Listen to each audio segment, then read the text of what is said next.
السلام علیکم ورحمۃ اللہ وبرکاتہ۔ سوال جواب کا سلسلہ شروع کر رہے ہیں۔ کسی کے ذہن میں کوئی بات ہو تو معلوم کر لیں بھائی۔ کیا چاند رات کو عورتوں کا پھینکنا یا مہندی لگوانے جانا بازار ٹھیک ہے یا عبادت کریں؟ ان کا سوال یہ ہے، چاند رات کو عورتیں جو بازاروں میں شاپنگ کے لیے جاتی ہیں یا مہندی لگوانے جاتی ہیں، ان کا جانا ٹھیک ہے یا رات میں عبادت کریں؟ دیکھیے جی، یہ چاند رات جو ہے وہ ایک انعام کی رات ہے، اور اس میں دونوں ہی کام ہونے چاہیے۔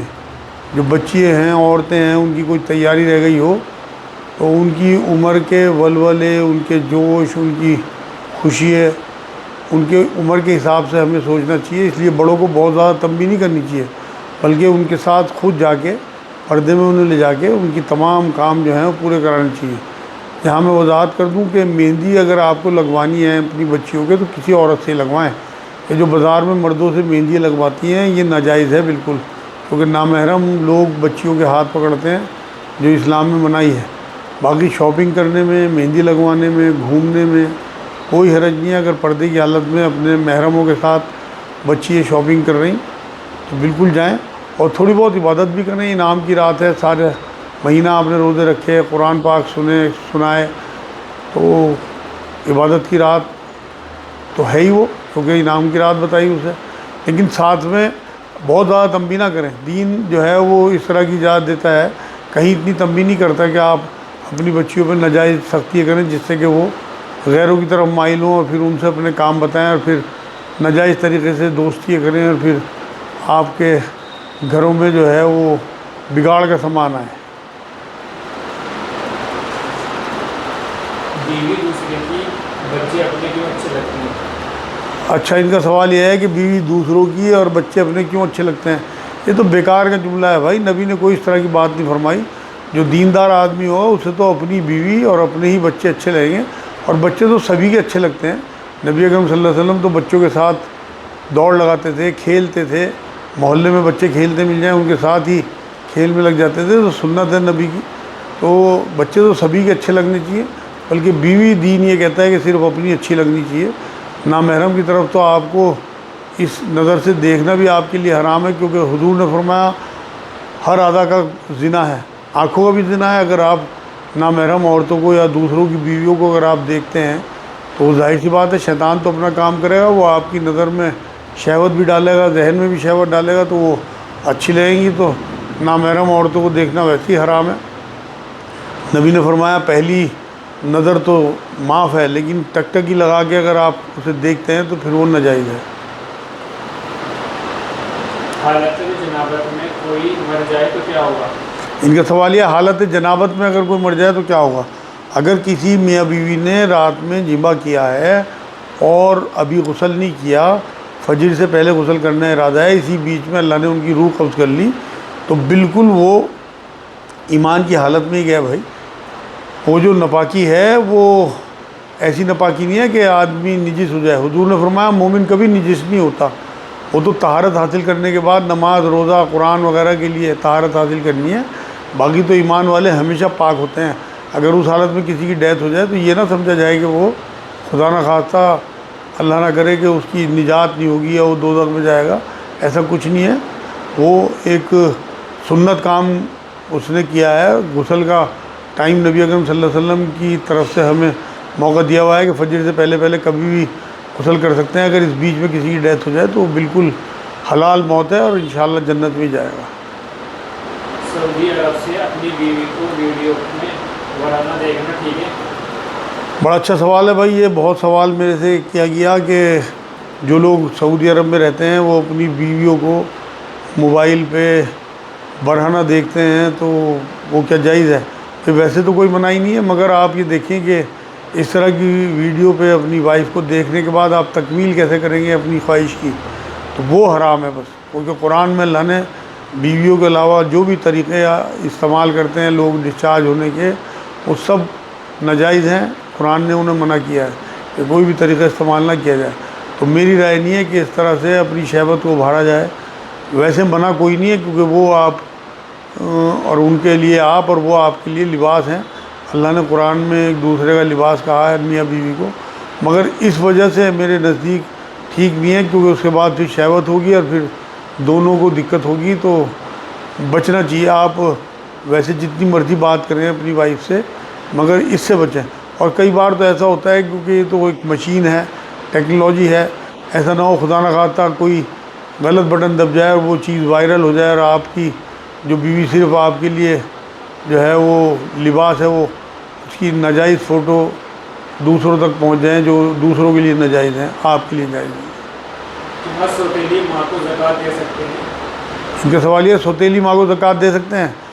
بھائی سوتیلی ماں کو بالکل زکوٰۃ دے سکتے ہیں، اور کسی قسم کی کوئی منائی نہیں ہے۔ اپنی سگی ماں کو زکوٰۃ دے سکتے ہیں، ان کی کفالت آپ کے ذمہ ہے، تو بالکل اپنی کوئی اگر آپ کے والد نے دوسری شادی کی ہوئی ہے اور وہ مستحق ہیں تو انہیں آپ زکوٰۃ دے سکتے ہیں۔ جسے زکوٰۃ دی ہو، کیا اس سے لایا ہوا تحفہ لے سکتے ہیں؟ کیا اس کے گھر دعوت کھا سکتے ہیں؟ اچھا، ان کے دو سوال ہیں بھائی، کہ اگر ہم نے کسی کو زکوٰۃ دی اور وہ کوئی تحفہ لے کے آئے تو کیا اس سے وہ تحفہ لے سکتے ہیں؟ ہاں بالکل لے سکتے ہیں بھائی، وہ الگ چیز ہے۔ تحفوں کو لینے دینے کی اللہ کے رسول صلی اللہ علیہ وسلم نے تلقین فرمائی ہے۔ کوشش یہ کریں کہ تحفوں کا بدلہ دیں۔ آخری جو خطبہ تھا اس میں نبی اکرم صلی اللہ علیہ وسلم نے یہ بات فرمائی کہ تحفوں کا بدلہ دیا کرو۔ تو آپ وہ تحفہ آپ کے لیے لائے تو آپ بھی اسے کچھ نہ کچھ تحفہ ضرور دیں۔ کوشش یہ کریں، کیونکہ وہ زکوٰۃ کا مستحق تھا، وہ آپ کی محبت میں کوئی تحفہ لایا، آپ اسے قبول کریں، اس سے بہتر تحفہ اسے دینے کی کوشش کریں۔ دوسرے وہ کبھی دعوت کرے تو بالکل آپ اس کے گھر جو ہے وہ کھانا کھانے جا سکتے ہیں، کیونکہ دعوت قبول کرنے کو بھی نبی اکرم صلی اللہ علیہ وسلم نے مومن کا دوسرے مومن پہ حق بتایا۔ بس آپ کو اگر تھوڑا سا اس میں کوئی اب تک گلٹ ہو رہا ہے، اسے گلٹ کو نکال دیں بالکل۔ آپ نے اگر کسی کو زکوٰۃ دی ہوئی ہے اور وہ آپ کی دعوت کرے تو بالکل وہ اب مالک ہو چکا اس مال کا، وہ مال کسی کو بھی کھلا سکتا ہے، آپ کو بھی کھلا سکتا ہے۔ کیا زیتون کا تیل شرمگاہ پر لگانا گناہ ہے؟ ان کا سوال یہ ہے کیا زیتون کا تیل شرمگاہ پر لگانا گناہ ہے؟ نہیں بھائی، کوئی گناہ نہیں۔ زیتون کا اگر قرآن میں ذکر آیا تو بہت ساری چیزوں کا قرآن میں ذکر ہے جو آپ استعمال کرتے ہیں۔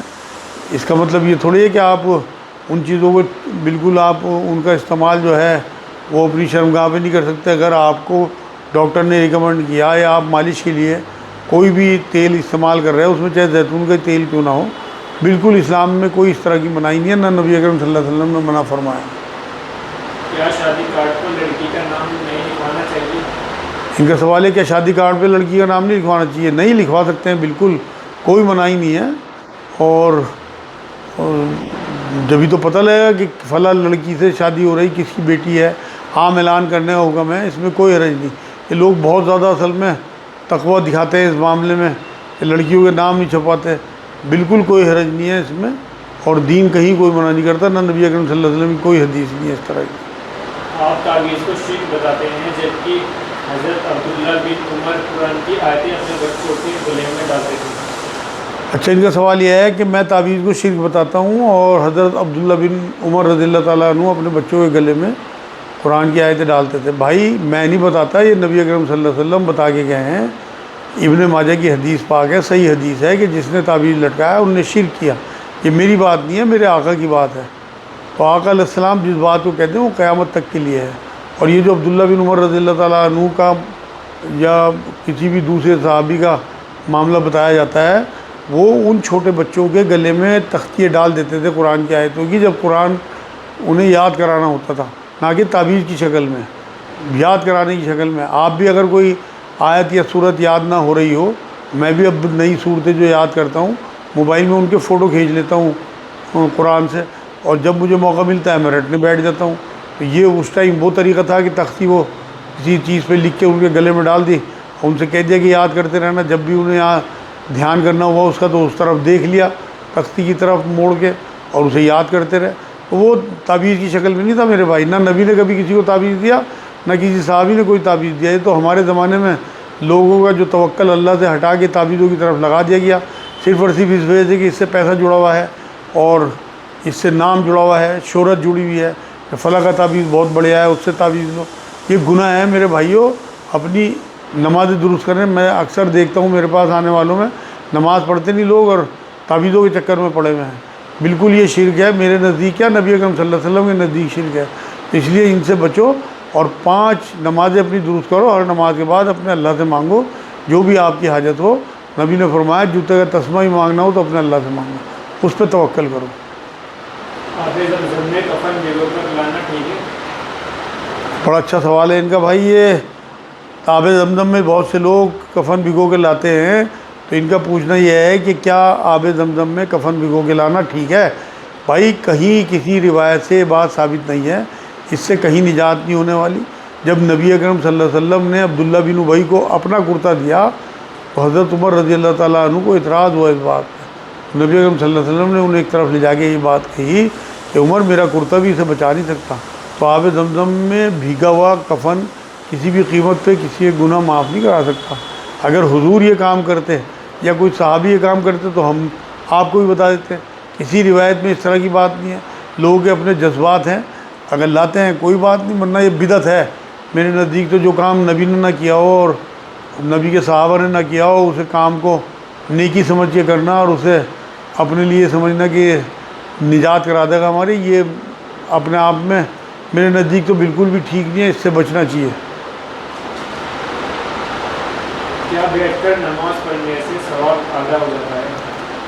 ہاں یہ بھی سوال بہت آتا ہے کہ کیا بیٹھ کے نماز پڑھنے سے ثواب ادا ہو جائے گا؟ بھائی اگر آپ فرض نماز بنا کسی عذر کے بیٹھ کے پڑھتے ہیں تو وہ نماز ہی آپ کی نہیں ہوگی۔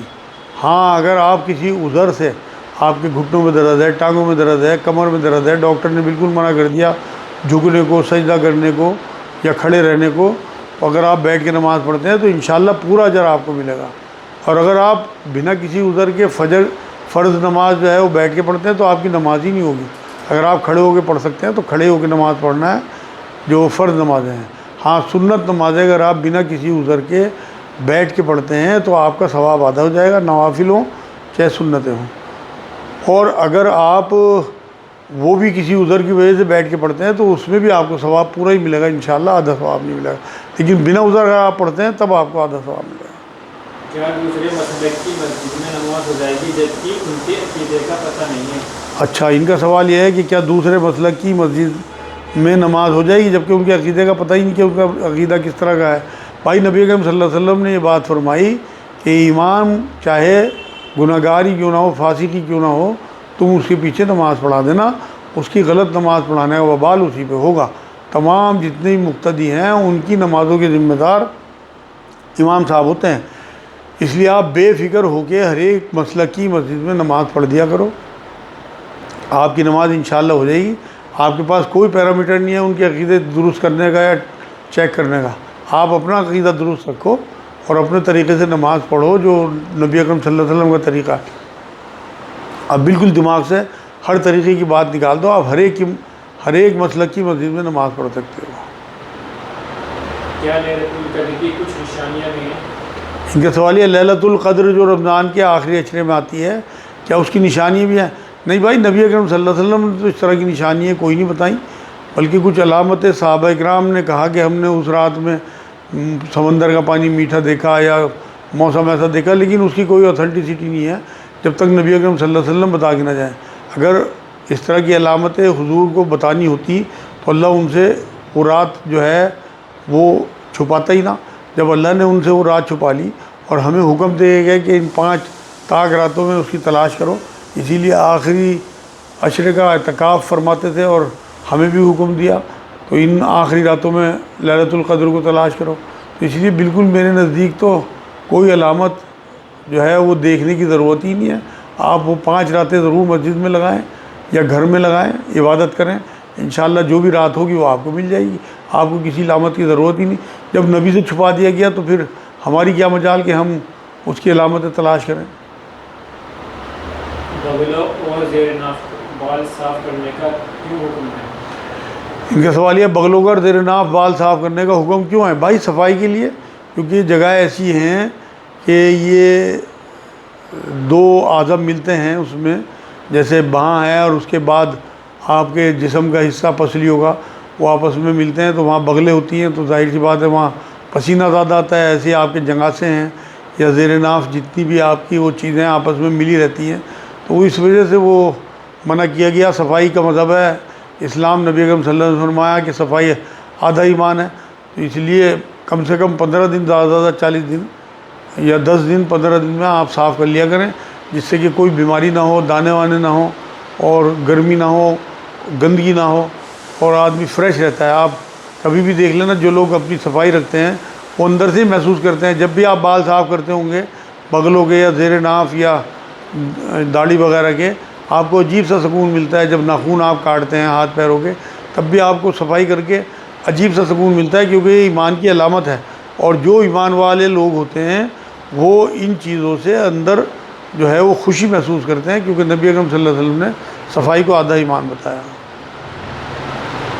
کیا روزہ رکھنے سے صحت میں کچھ فائدہ ہوتا ہے؟ ان کا سوال یہ کیا روزہ رکھنے سے صحت میں کچھ فائدہ ہوتا ہے؟ بالکل بھائی، کیونکہ ہمارا جو جسم کا سسٹم ہے، ہم 11 مہینے کھاتے پیتے رہتے ہیں اور اپنے جسم کو توانا رکھتے ہیں اور رکتے نہیں کسی بھی قیمت پہ کھانے سے۔ تو اللہ رب العزت نے ایک مہینہ یہ جو ہے وہ بدن کی زکوٰۃ کے طور پہ، جیسے ہر چیز کی ایک زکوٰۃ ہے، پیسے کی زکوٰۃ ہے، اسی طرح سے بدن کی بھی یہ زکوٰۃ ہے، روزہ۔ اور جو لوگ روزہ رکھتے ہیں الحمدللہ ان کی صحت میں اور اضافہ ہوتا ہے۔ ہاں اگر کوئی بہت زیادہ بیمار ہے، ڈاکٹر نے بالکل منع کر دیا تو اسے روزے نہیں رکھنے چاہیے، کیونکہ قرآن نے اسے چھوٹ دیا ہے کہ اگر کوئی بیمار ہو یا سفر میں ہو تو وہ روزہ چھوڑ دے، بعد میں پورا کر لے۔ اور اگر کوئی دائمی بیمار ہو کہ وہ کبھی ٹھیک ہونے والا ہی نہیں ہے، ڈاکٹر نے جواب ہی دے دیا اس کی ایسی بیماری ہے اور خدا نخواستہ روزہ رکھنے سے اس کی جان پہ بنائے گی، تو اسے روزہ نہیں رکھنا۔ باقی تمام لوگ جو بھی روزہ رکھتے ہیں انہیں الحمدللہ ان کی صحت میں انہیں فائدہ خود ہی محسوس ہوتا ہے۔ کیا غیر مسلم کے یہاں روزہ افطار کے لیے جا سکتے ہیں؟ ان کا سوال یہ کیا کسی غیر مسلم کے یہاں روزہ افطار کے لیے جا سکتے ہیں؟ بالکل جا سکتے ہیں بھائی، بس اتنی احتیاط کر لیا کریں کہ آپ ایک کھجور جیب میں رکھ کے لے جائیں، اور جب اذان ہو تو بسم اللہ پڑھ کے وہ کھجور کھا لیں۔ اس کے بعد آپ تمام جو اپنے غیر مسلم بھائی ہیں ان کی بنائی ہوئی تمام چیزیں کھا سکتے ہیں آپ۔ اکثر ہمارا بلاوا بھی آتا ہے، نبی اکرم صلی اللہ علیہ وسلم کی سنت ہے غیر مسلموں کے ہاں دعوتوں میں جانا۔ وہ آپ کو یاد ہوگا واقعہ، جو یہودیہ نے زہر دیا تھا، وہ یہودیہ ہی تو تھی جب نبی اکرم صلی اللہ علیہ وسلم اس کی دعوت پہ ہی تو کھانا کھانے اس کے گھر گئے تھے۔ ایک صحابی جو ہے انہوں نے بلکہ 2-3 لقمے کھا لیے تھے، ان کی تو ڈیتھ بھی ہو گئی تھی۔ تو نبی اکرم صلی اللہ علیہ وسلم کی بھی آخری زمانے تک اس زہر کا اثر رہا، اس لیے غیر مسلموں کے ہاں کھانا، ان کی دعوتوں میں جانا، ان کے ہاں روزہ کھولنے میں جانا کوئی حرج نہیں ہے، بالکل۔ نکاح ہو چکا ہے، رخصتی نہیں ہوئی ہے، بیوی کا فطرانہ کون دے گا؟ اچھا، ان کا سوال یہ ہے کہ نکاح ہو چکا، رخصتی نہیں ہوئی، بیوی ابھی اپنے مائکے میں ہے، اس کا فطرانہ جو ہوتا ہے عید والے دن دیا جاتا ہے نماز سے پہلے، وہ کون دے گا؟ اس کے مائکے والے دیں گے جب تک وہ ان کی کفالت میں ہے۔ جب آپ کے گھر آ جائے گی پھر آپ دیں گے۔ قرآن کیسے روزانہ پڑھنا چاہیے؟ اس کا سوال ہے قرآن کیسے روزانہ پڑھنا چاہیے؟ بھائی قرآن کی تلاوت ہو اور ترجمہ پڑھا جائے۔ میرے نزدیک تو چاہے آپ ایک رکوع روز پڑھیں لیکن ساتھ میں ترجمہ ضرور پڑھیں، اور بلکہ یہ کرا کریں کہ آپ ایک رکوع اگر تلاوت کر رہے ہیں تو کم سے کم 5 رکوع کا ترجمہ پڑھیں ضرور، جس سے آپ کو پتہ لگے کہ ہمارے خالق نے ہمارے لیے جو قرآن بھیجا ہے یہ زندگی گزارنے کا طریقہ ہے، یہ نسخہ کیمیا ہے، آپ کی تمام ضرورتیں حاجتیں اللہ نے سب اس میں درج کر دی۔ جب آپ اس میں غور و فکر کریں گے کچھ دن، شروع میں تو آپ کو اندازہ نہیں ہوگا کیونکہ آپ کو عادت نہیں ہوتی، لیکن جب آپ اسے لے کے بیٹھیں گے اللہ سے دعا کر کے اور کچھ صدقہ دے کے کہ اللہ تیرا کلام ہے تو ہی سمجھا سکتا ہے، تو اللہ نے تو وعدہ کیا ہے قرآن میں وَلَقَدْ يَسَّرْنَا الْقُرْآنَ لِلذِّكْرِ فَهَلْ مِن مُدَّكِرٍ، کہ میں نے قرآن کو سمجھنے کے لیے آسان کیا ہے کوئی اس سے ہدایت لینے والا۔ تو سورہ قمر کی آیت ہے، اور ایک جگہ نہیں کئی جگہ اللہ نے کہا، بالکل آپ شروعات کر دیں بسم اللہ پڑھ کے کچھ صدقہ دے کے، انشاءاللہ اللہ آپ کو سمجھا دے گا، لیکن تلاوت بھی ضرور کیا کریں کیونکہ نبی اکرم صلی اللہ علیہ وسلم کی سنت ہے، اور قرآن میں تلاوت کا بھی حکم ہے۔ بہت سے آج کل کے جو زیادہ پڑھے لکھے اور زیادہ اپنے آپ کو یہ سمجھتے ہیں کہ ہم بہت زیادہ ایڈوانس لوگ ہیں، وہ ترجمہ کو کہتے ہیں اور اسے منع کرتے ہیں تلاوت کو۔ میرے نزدیک تلاوت بھی ضروری ہے جس سے آپ کے گھر میں برکات آئے۔ پہلے تو گھر کے در و دیواروں سے گھروں کے قرآن کی آوازیں آتی ہی تھی، اب تو بند ہو گیا، سب لوگوں نے قرآن پڑھنا ہی بند کر دیا، پتہ نہیں کب کھولا ہوگا کس نے۔ آپ دیکھیں رمضان کو اتنے دن گزر گئے، آپ یاد کرو آپ نے کب قرآن کھولا تھا۔ اور جو لوگ میرے بات سن رہے ہیں وہ طے کر کے اٹھیں کہ انشاءاللہ اب ہم روز قرآن پڑھیں گے، چاہے آپ 1-2 رکوع روز پڑھو، اللہ کا کلام ہے، اللہ سے جڑے رہو گے آپ۔ میرے سے ایک غلط پوسٹ ہو گئی جو وائرل ہو گئی، اب مجھے بہت احساس ہو رہا ہے، کیا کروں جو معافی ملے؟ اچھا، ان کا سوال یہ ہے کہ کوئی انہوں نے سوشل میڈیا پہ غلط پوسٹ کر دی اور وہ وائرل ہو گئی، اور انہیں بھی احساس ہے کہ اس کا بہت بڑا گناہ ان کے ساتھ لکھا جا رہا ہے، تو اب میں کیا کروں؟ بھائی سچے دل سے توبہ کریں اور آگے اس طرح کی پوسٹ نہ ڈالنے کی اللہ سے ہمیشہ کے لیے کمٹمنٹ کر لیں، تو انشاءاللہ اللہ معاف کرنے والا ہے۔ اور دعا کرتے رہیں کہ اللہ جن لوگوں تک یہ پہنچے ان کے دلوں سے بھی اسے دور کر دیں۔ آپ کو کہیں نظر آیا آپ اسے ڈیلیٹ کرتے رہیں جب جب نظر آیا آپ کو۔ اگر آپ کی سچی توبہ اللہ تک پہنچ گئی تو انشاءاللہ تعالیٰ نبی نے فرمایا کہ جس نے گناہ کیا اور پھر سچے دل سے توبہ کر لی، وہ پھر ایسا ہو جاتا ہے جیسے اس نے گناہ کیا ہی نہیں۔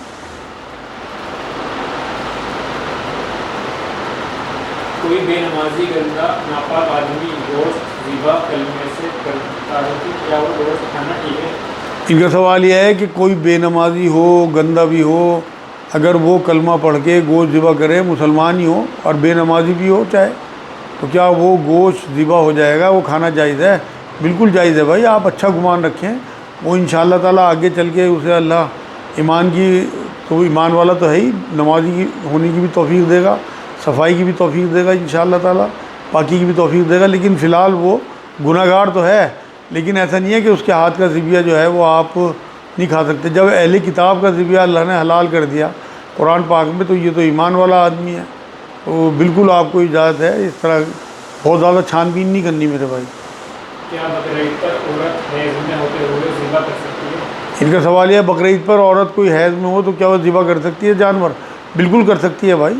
حیض میں صرف نماز پڑھنے کی اور قرآن چھونے کی منائی ہے، باقی سب کام عورت کر سکتی ہے، کھانا پکانا ہو، کھانا کھلانا ہو، اپنے ہسبینڈ کے پاس لیٹنا بیٹھنا ہو، صرف مباشرت کی اجازت نہیں ہے اور نماز پڑھنے کی اجازت نہیں ہے، قرآن چھونے کی اجازت نہیں ہے، باقی تمام کام کر سکتی ہے، تو اس لیے ذبیحہ بھی کر سکتی ہے۔